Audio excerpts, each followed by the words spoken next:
Andy Johnson. We are looking at the limitations of direct instruction, and as my source I'm using this great article I found by Karen Epley and Kurt Dudley Marlin, and you see it right there, as well as my own book, Essential Learning Theories.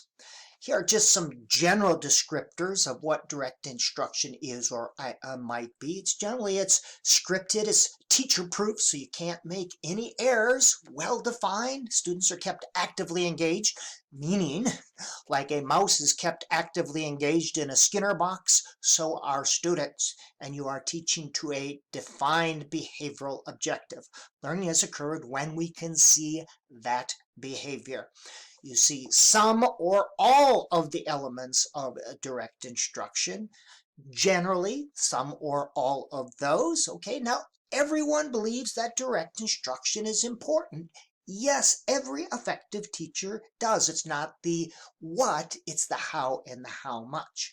As a strategy, it is incredibly effective. I used it as a second grade teacher.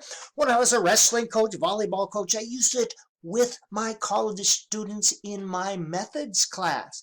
But it's powerful as a strategy, not a method. Maslow once said, if the only tool you have is a hammer, all the world becomes a nail. If the only teaching tool that you have is direct instruction, what does all the world become? Direct instruction. When it's used as an instructional method, it is potentially damaging as a method. It's not the tool, it's how the tool is used. And direct instruction can be an effective tool if used correctly. And that is when it's used as a pedagogical strategy. That's a technique that's adopted and adapted to meet the specifics of the situation. It's used selectively within a lesson. That's what a pedagogical strategy is, found within the context of a lesson, but not the total lesson. An instructional method is a set of techniques used in a prescribed fashion, usually for specific subject areas. All students go through the same steps. You follow it, step 1, step 2, step 3. Think of reading methods and math methods and social studies methods. This is how you do it.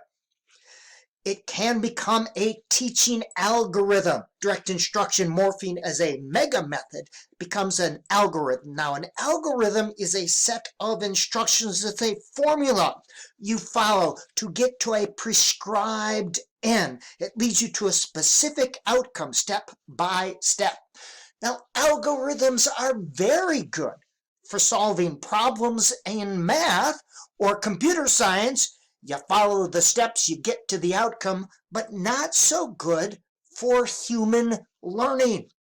It assumes that students are entities in a petri dish, that all students, schools, and teachers are the same. If that were the case, it would work. You could follow the steps exactly and get to the defined outcome, which would be student learning.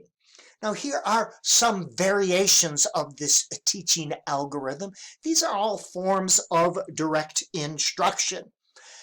Important strategy, but not good when used as a method. And you see some of the direct instruction, how it manifests in different forms. And the common assumption is, if only the teachers would follow the algorithm exactly as it's written explicitly, then we can be assured that all students will learn. If we plug the right part into the educational machinery, it will keep the educational factory up and moving, and the student products will be moving down the assembly line just as they should.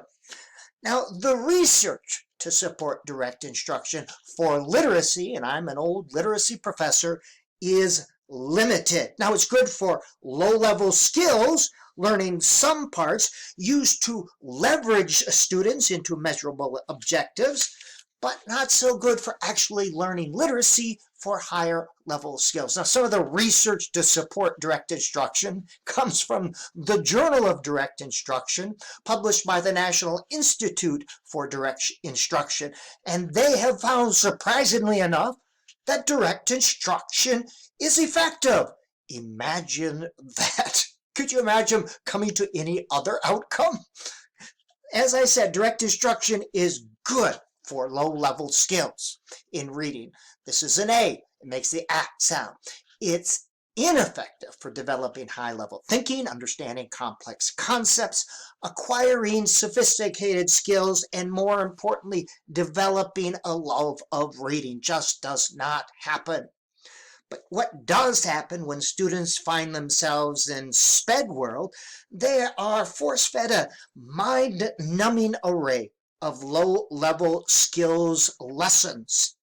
They are force-fed these things. Now, it doesn't take, you don't have to control the variables to understand that low-level teaching results in low-level learning.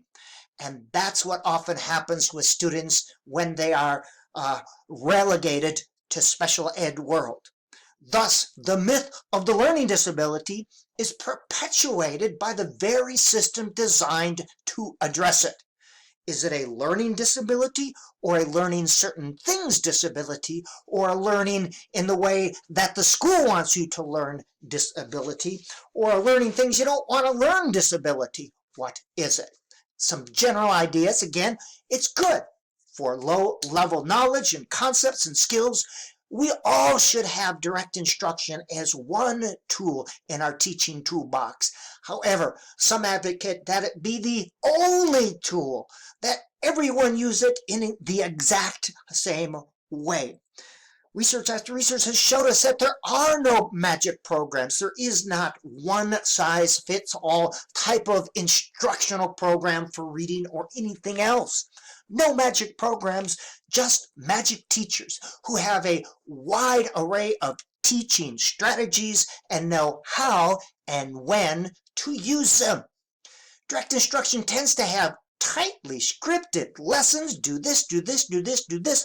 Follow the directions. It's a transmission approach based on the idea that you give students instruction and experience first, and then maybe insight will come somewhere down the line. You teach them the little sub-skills of reading, teach, teach, teach, and somewhere down the line they'll put them together and be able to read. They'll unlock the keys to learning to read, as some people say. It provides a standardized learning experience, but students vary in their knowledge and ability. Students are not standardized products. It provides a standardized teaching experience, but teachers are not standardized products either. Does not allow for creativity or variation. If I have to follow a program with fidelity, that doesn't allow for any creativity. It does not allow for me to differentiate instruction based on my students' needs. In that case, it can become educational malpractice if teachers are forced to use these for-profit direct instruction programs with fidelity. Direct instruction does not differentiate between teaching a skill and teaching concepts. They are taught differently, limited for high-level concepts and understanding, and limited transfer from the school experience to other experiences and ultimately reality. Direct instruction, an important tool, a valuable tool as a pedagogical strategy. As a method, not so much.